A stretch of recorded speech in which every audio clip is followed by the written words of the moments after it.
On est le jeudi 2 octobre et aujourd'hui c'est la Nuit du droit. C'est un événement qui a été créé en 2017 et depuis chaque année des centaines d'événements sont organisés dans toute la France pour sensibiliser et faire découvrir le monde de la justice aux Français. Ce soir on est devant le tribunal de Chaumont qui est juste derrière moi où un procès fictif va se jouer. Les Chaumontais vont pouvoir y assister et je vous emmène avec eux. Derrière ces murs se rejoue une affaire d'outrage à l'encontre d'une personne dépositaire de l'autorité publique. Un procès fictif, mais inspiré de faits réels, où magistrats et membres du barreau incarnent leur propre rôle. Ce que nous voulons expliquer aux citoyens, qui sera peut-être un jour justiciable, c'est qu'il n'y a pas de petit procès, il n'y a pas de petit dossier. Tous les dossiers requièrent la même attention. Et on va leur montrer comment se construit une décision de justice en fonction de quel élément.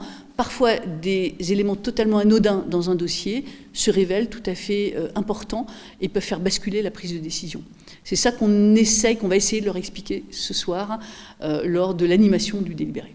Accompagné d'assesseurs et greffiers tirés au sort dans le public, l'audience peut commencer. L'audience est ouverte, vous pouvez vous asseoir. J'appelle le premier dossier, le dossier de M. David Bollinger. Est-il présent? D'abord, l'identité du prévenu et de son avocat est vérifiée, ainsi que la présence de la partie civile. Le rappel des droits est ensuite effectué, puis le président d'audience délivre son rapport. Le prévenu est ensuite interrogé sur les faits qui lui sont reprochés. Vous avez contesté en procédure les faits qui vous sont reprochés.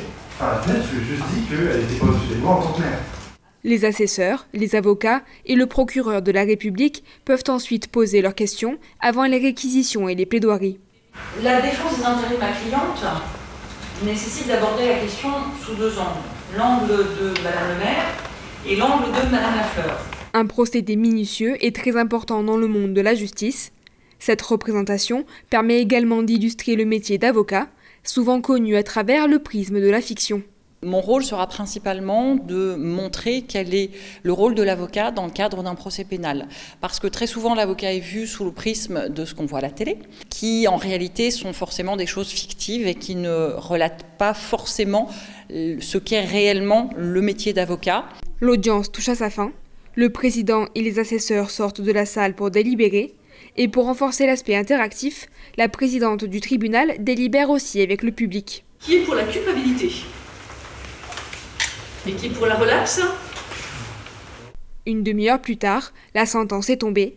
David Bollinger est condamné à verser 500 €, dont 300 avec sursis à la victime, à un stage de citoyenneté à ses frais et à la prise en charge des frais d'avocat de la partie civile. Chaque année depuis 2017, plusieurs centaines d'événements sont organisés le 4 octobre pour l'anniversaire de la Constitution française.